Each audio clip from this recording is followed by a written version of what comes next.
Support the Very Serious Crafts podcast on Patreon for early access to episodes, shoutouts, bonus episodes, and more.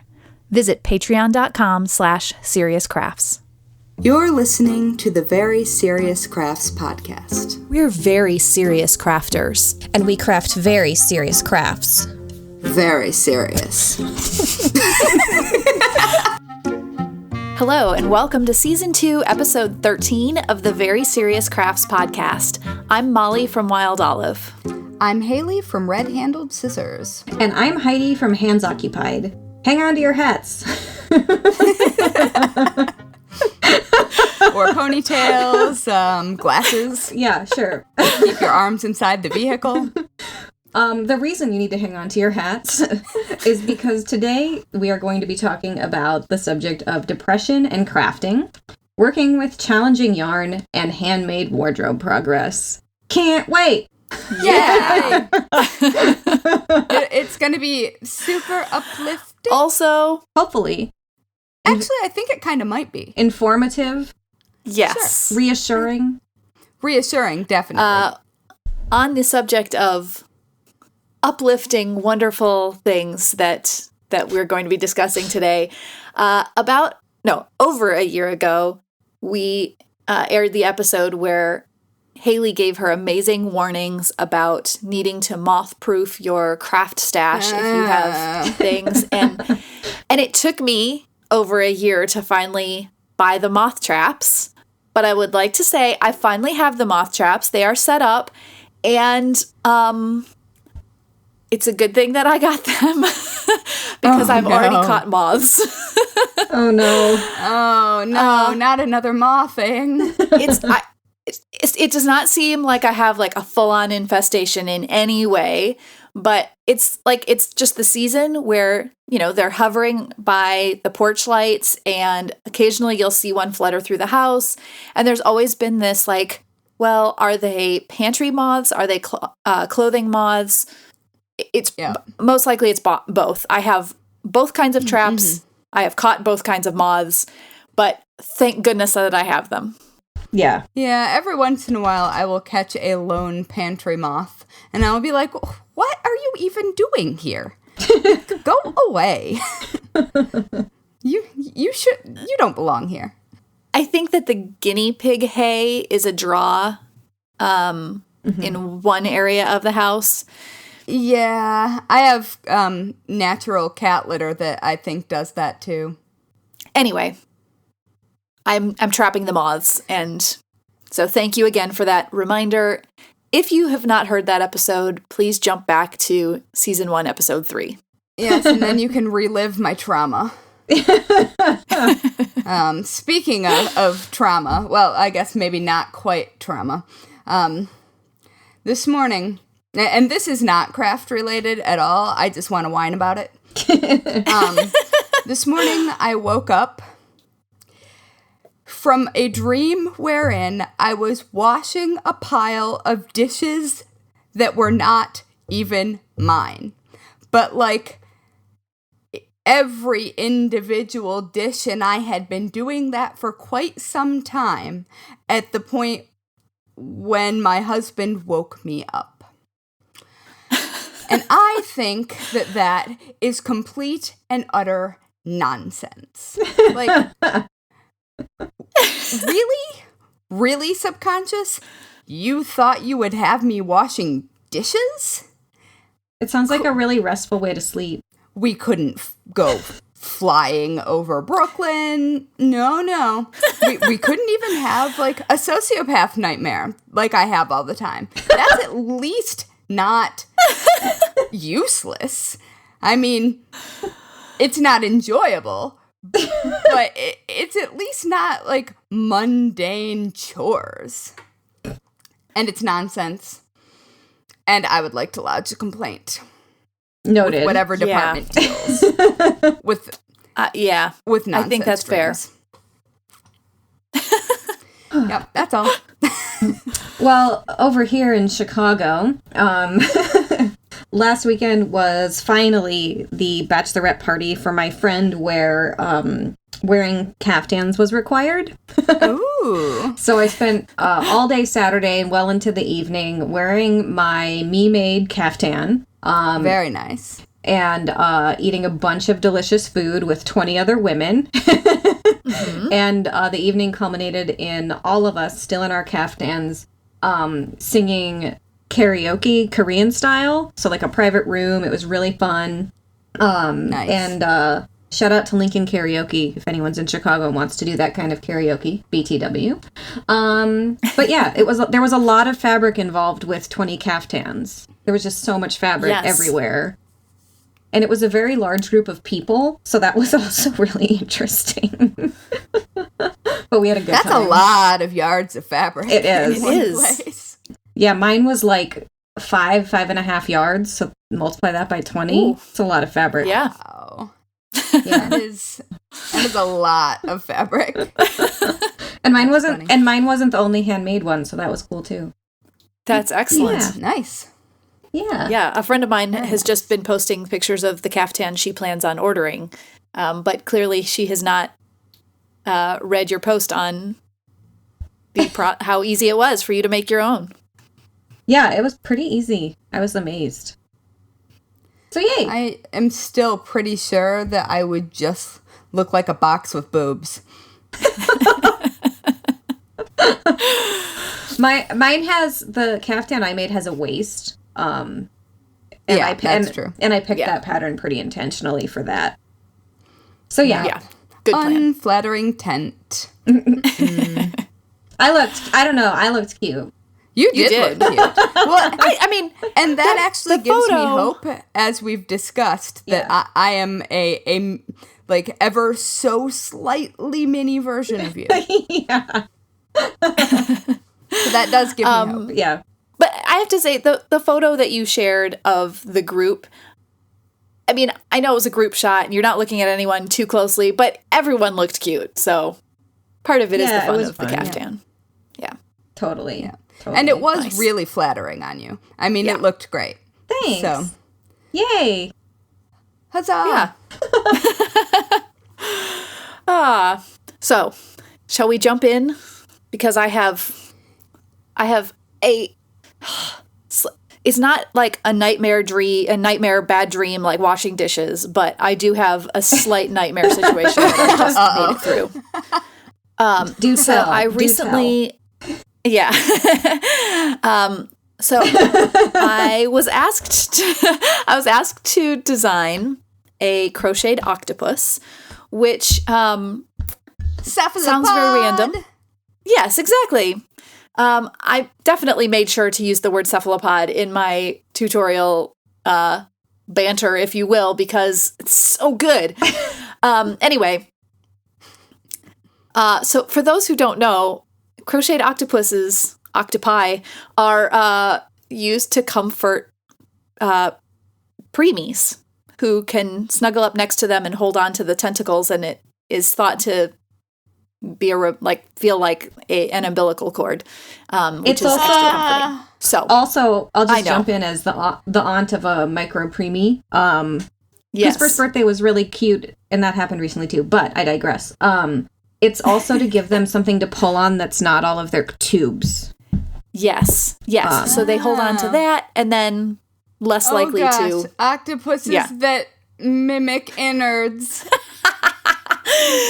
I mean, that's just how it is. But they're also super cute, so I was okay with this. Anyway, Okay, fine. so I was like, all right, well, I've never designed a crochet item like that before, but I'm willing to give it a try. So I didn't feel like any of the yarn that I had was going to work for this because I wanted something soft, but also really washable, obviously. So I went and I chose something super, super soft and washable, and I knew it was going to be a questionable choice, but I made it anyway. And what I got was a baby yarn that is like bulky weight, but like really, really fuzzy.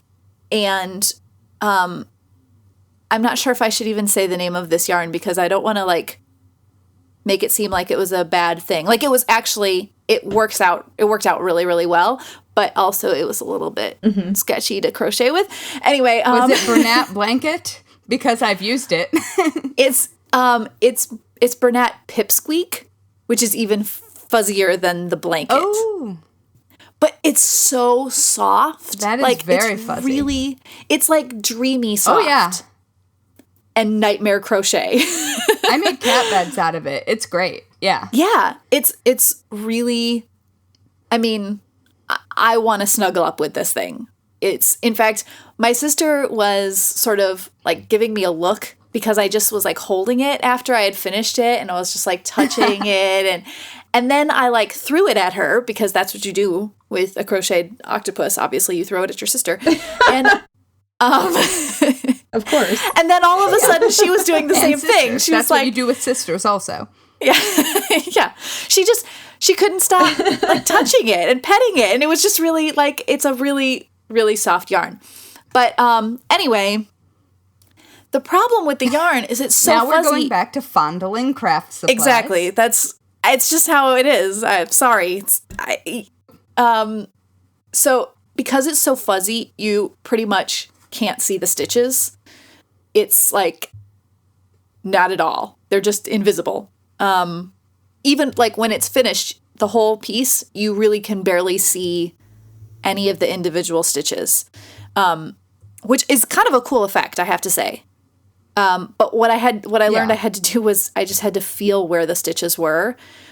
And that was a little frustrating, but also I felt like it was a good experience to learn that as well, to work by feel. So, you know, it kind of worked out. Yeah, totally. That was, that was actually really good. And then the other benefit was the fuzzy yarn. I'm sure that I made errors in this thing because I couldn't see where the hook was. I'm sure there were times when I caught one loop instead of two, and I just couldn't quite tell for sure. But you can't tell when it's all finished. But it doesn't even matter. It doesn't, exactly. It's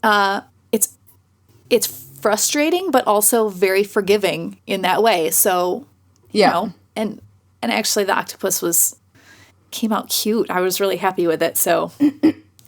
It all worked out in the end, but there was a point when I thought, what in the world? Why did I do this? I say that, and then I'm going to say, yarn looks and the really, link is really cute. Yeah, it does look really cute. And I'm going to put the link to the finished octopus pattern in the show notes. Don't let any of my yarn rant dissuade you from trying this out, though, because it's not that bad. I didn't cry while I was making it. Always a good sign. Yeah. Like, project level won't make you cry. That's on the Yarn Council website, isn't it? Yeah, totally. I feel like it should be. Or at least on Ravelry. Yeah, I mean, like I think that's just a valid. ticky box. Will make you cry, won't make you cry. Yeah, it does seem more of a Ravelry thing. Yeah. I'll add that to the notes. I'm not even kidding. I think that would be very helpful. Speaking of crafting making you cry. Oh, God. Shall we move on from Here we go. smiley face octopi? That is a bit ominous for the topic that we're about to hit. Okay, so this is Haley, just for anybody who has trouble not differentiating our voices. And I decided a few weeks ago that maybe we should talk about depression and crafting on the podcast. And it's especially relevant as I am currently being treated for depression and anxiety. And I'm a little nervous about talking about it on the podcast because it's a thing that I haven't really talked about publicly. I mean, everybody knows I'm a stress ball. Like, my anxiety is no secret. It's part of your personal brand. It very much is part of my personal brand. I mean, hard same. I mean, as is being kind of cranky, but yes, so like I haven't tweeted about this. I haven't posted about it on Facebook. Like only my close friends know, which includes Heidi and Mollie. So we've been talking about whether we should and how to talk about this subject on the podcast. And just this last week, I saw yet another round of the headlines that have been popping up for, I don't know, the past 5 years or so about how great knitting is for depression and anxiety. And as one headline from The Independent in the UK reads, knitting can reduce anxiety, depression, chronic pain, and slow dementia, research reveals. So there are all of these articles bouncing around the internet talking about how great crafting is for your mental health and also mental wellness and physical wellness. And so it started making me feel a little bit bad. Like, I'm a professional crafter, and if crafting couldn't fix these problems for me, was I doing it wrong? And then I had a moment where I stepped back and I was like, no, like, this is utter nonsense. Yeah.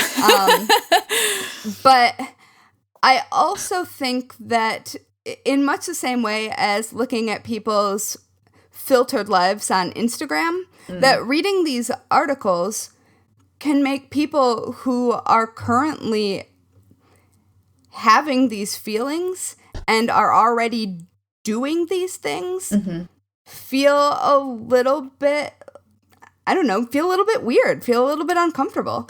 Yeah. And so I guess I would like to say first that absolutely crafting can help with these things.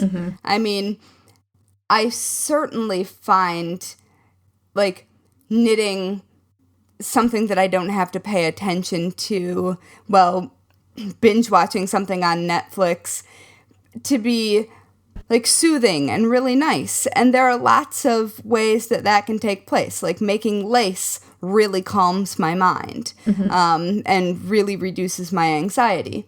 But I also just wanted to say that if you're reading all of those things and it's not enough, that you're not alone. And sometimes crafting can't fix your brain chemistry. Sometimes you're still depressed or anxious. Yeah. And that's okay. You're not doing it wrong. It's not your fault. Right. Even if you're doing all of the things that people tell you to do when you're feeling down. And, like, I personally, like, I exercise, I eat right, I get up at the same time, I have, like, a structure to my life, I have all of these safeguards in place, and right now it's not enough. And I've started medication because my brain chemistry is just chemistry. It's just medical science. And sometimes, like, if you have high blood pressure, you take a medication to help with that if exercise and diet aren't enough. And brain chemistry shouldn't be any different. And sometimes we think of it as being very different and feel uncomfortable and feel ashamed when it's just chemistry. It's just hormones. Like, and if there are tools that you can use to make that okay, use those tools when you need them. And that's okay too. Yeah. And I just wanted to say that because I feel like that isn't being said enough when we talk about how great crafting can be for your mental health. Yeah. And I think that it's important for all three of us today and to be sharing our own stories about depression and anxiety as well as crafting, because I think the fact that all three of us struggle with this, I think that is important to acknowledge. I mean, spoiler alert, all of us. Yeah. Yeah. Like I too have been like, I've completely put out of my mind for the last like 2 days that we were going to talk about this subject. And I think I've talked about my anxiety pom-pom that I smoosh and tear apart bit by bit as we record. And that is fully in effect at the moment. I've got my stress tardigrade. Yep. Her stress ball looks like a tardigrade. It's really cool. But I'm deflecting right now. Whatever, that's fine. This is what I'm like in therapy, y'all. So yeah, like I deal usually with the anxiety side of the coin, but it is a coin that has two sides. And so I have been dealing with a little bit of depression in 2019 specifically. And at first I thought it was just grieving my grandma who passed, but then it just lingered and it just kept consistently being there no matter how many projects I was sewing or whether or not I was seeing my therapist. It was just kind of sticking there. I guess I got a little ahead of myself here because I'm nervous. But like, I mean, my blog is called Hands Occupied. My whole brand is called Hands Occupied because knitting was how I've talked about this in blog posts before, but knitting was how my maternal grandma, who's still with us, but is 90, when I was 8 and had really severe insomnia from anxiety, she tried journaling and that was a failure because I wanted my grammar to be perfect because I was anxious about someone reading it. Oh boy, I tried that too. Yeah. And then my grandma Mary was like, this girl's into crafts and she's always been interested in knitting. And I would even like braid pieces of yarn together because I wanted to know how to knit, and I thought a braid looked kind of like knitting, even when I was like love that. 5 through 8. So she taught me to knit, and it took a little while to catch on, but it has been such a massive coping mechanism. Crafts of all kinds, but especially knitting has been such a massive comfort and coping mechanism. But to Haley's productive point, fidgeting. Exactly. It's the productivity for me that makes it work. But to Haley's point, it hasn't fixed anything. I mean, I'm almost 32 and I still regularly deal with anxiety and then to a little bit of a lesser extent depression. And I guess that's my story. Sorry I told that kind of out of order and weird, but like all that to say is solidarity with everything Haley had to say. Yeah. And that hand rest that I was on for my arthritis earlier this year, I think that might actually be why the coin flipped over to the depression side more, because I didn't have my primary lifelong coping mechanism of knitting because I needed to rest my hands.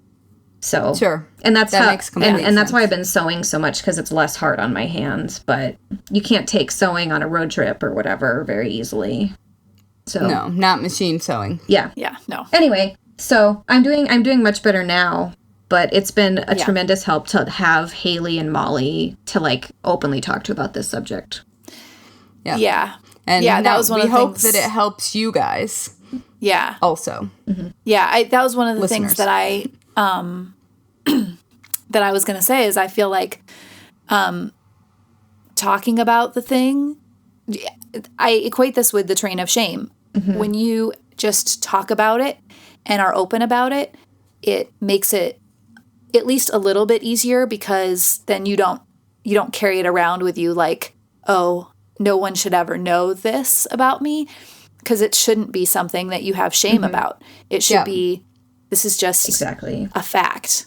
And so talking about it with you two has been very helpful for me. And I've tried to be a little bit more open about it with people these days that I interact with on a regular basis. If someone asks me how I'm doing, there's always the people who the answer is, I'm fine. But if there's someone that I think they do care how I'm doing, I will tell them, well, I'm not doing so great lately. I'm in kind of one of my cycles of depression, and it is a cycle for me. I can tell that it comes around in waves where I will be fine for a while, and then okay, now we're at month 3 of it right now. And it happens. But the thing that I've also noticed in the crafting sense of it is that, one of the things that I'm most known for is crafting and drawing things that have cute little smiling faces on it. And so I think people expect a lot of happy from what I do. And there's been times when I've shared that I am having a hard time, and I've felt the resistance to it, that there are people who are like, but I want to hear happy things when I come to your blog. And I totally get that. I know that that's what I have, that's really the world that I've created in a sense, but it's not 100% what is really going on in my life. I still like having that part of my life, even when I'm dealing with some depression. And I should just put in here, I've never been clinically diagnosed with depression. It's just pretty obvious that that's what I go through, and I have ways of managing it. It's never gotten to a point where I've felt like, okay, I absolutely need to see someone. But I've been blessed in the sense that I do have people that I can interact with, and they can kind of help me through it before it reaches that point. But anyway, there's the pressure that can sometimes come with, but you're a crafter. This is supposed to be happy. It doesn't necessarily help. And then the implication with all those stories that everybody likes to share on all of, like, that I've definitely shared those knitting stories talking about this like panacea that is knitting for your depression. Yeah. Right. And like, and when that's your, to Haley's point again, like when it's your whole life and making is your whole life, people assume that you're, on this happy train all the time because, wow, you get to do the thing that's going to not give you dementia all day. Yeah. And I mean, and it's not to say that it doesn't help. It can. It's just not the be all end all. Yep. No. And I'd also like to put in, I didn't mention how long it took me to actually seek, in this particular time, medication. Because medication, it was, for me, medication was clearly the answer, because nothing's wrong. I'm not processing trauma. I'm not processing grief. I like my spouse and I like my life. Like there's nothing overtly wrong. Yeah. But things haven't been okay for about a decade. And I didn't even realize how long it had been since I had felt good. And I didn't, I realized that, saying that it's been a decade since I felt good or excited or something like that seems if you say that to somebody, they look at you like you have 3 heads. How could you not do something about it? But, and I think what Mollie just said reminded me a little bit of why I didn't do anything about it. I didn't feel like it was an emergency. Yeah. Because I wasn't and am not and have never had the deepest depths of what you think of when you think of depression.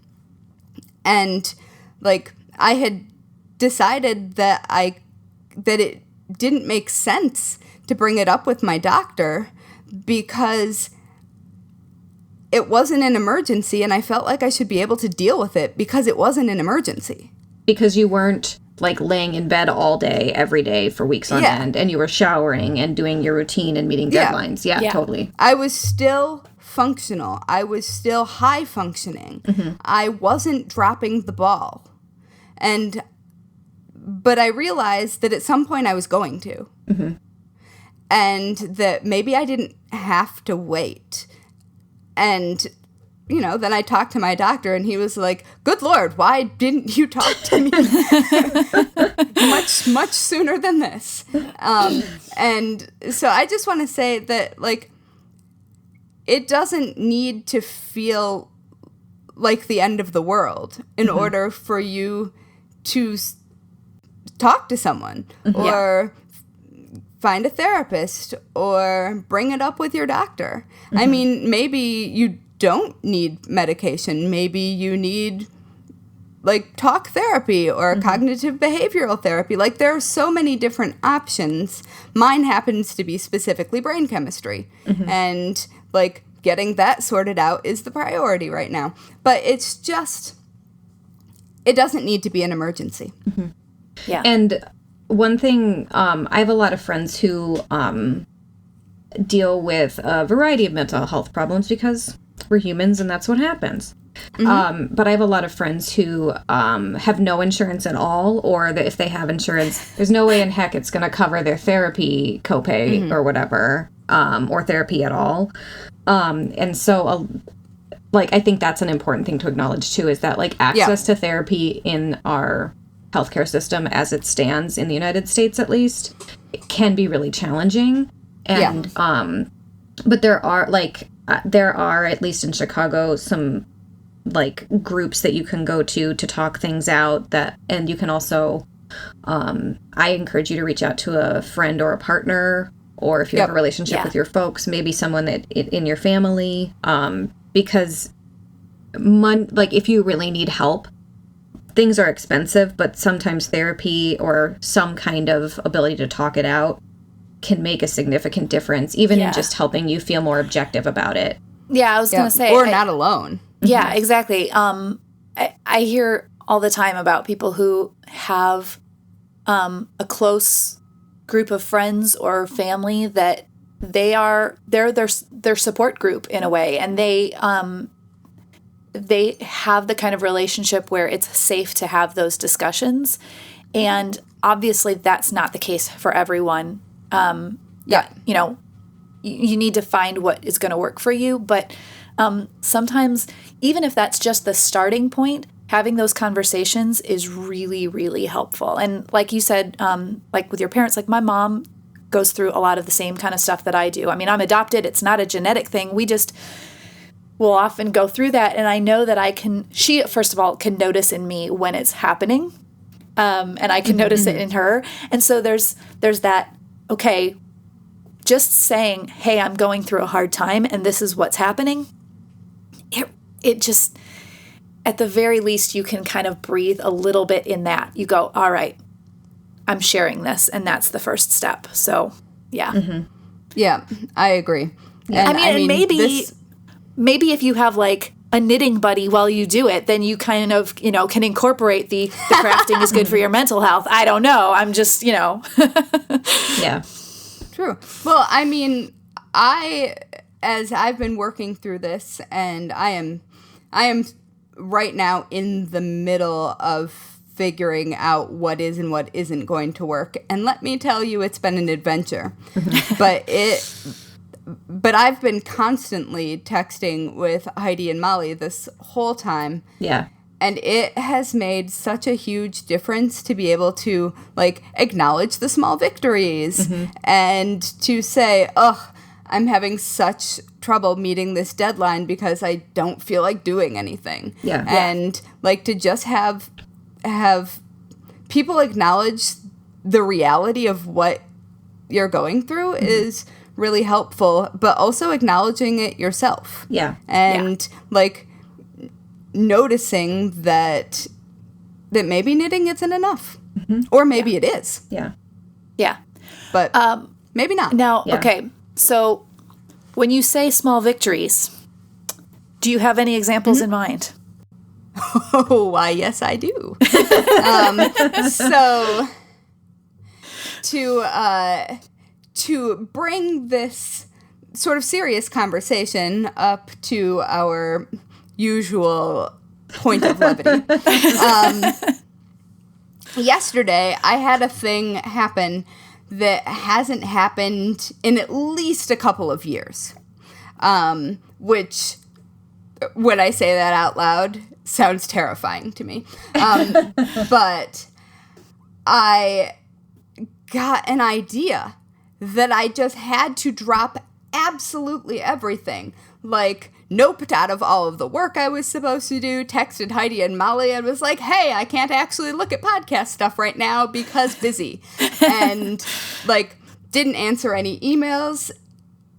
And I designed an entire cross-stitch sampler in a few hours because I was so excited. That's awesome. Yeah. And I haven't felt that in so long.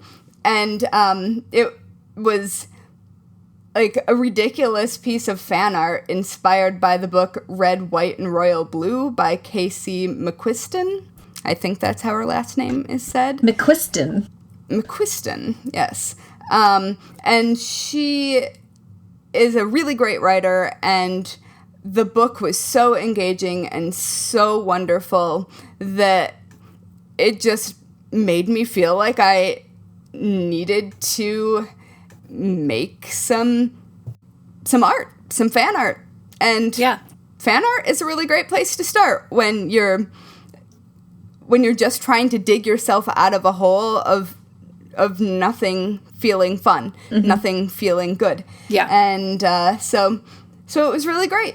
And I will probably, assuming I get the author's blessing, release the pattern at some point. Cool. But I should also note that the book that I'm talking about is a romance, and it's great, but it also includes dudes and doing it. And if your romances of choice don't generally include such things, this is a heads up that maybe the book isn't for you. Noted. I thought it was Noted. great. But, and it is a Times bestseller, so apparently I'm not alone. Apparently. But anyway, fair warning.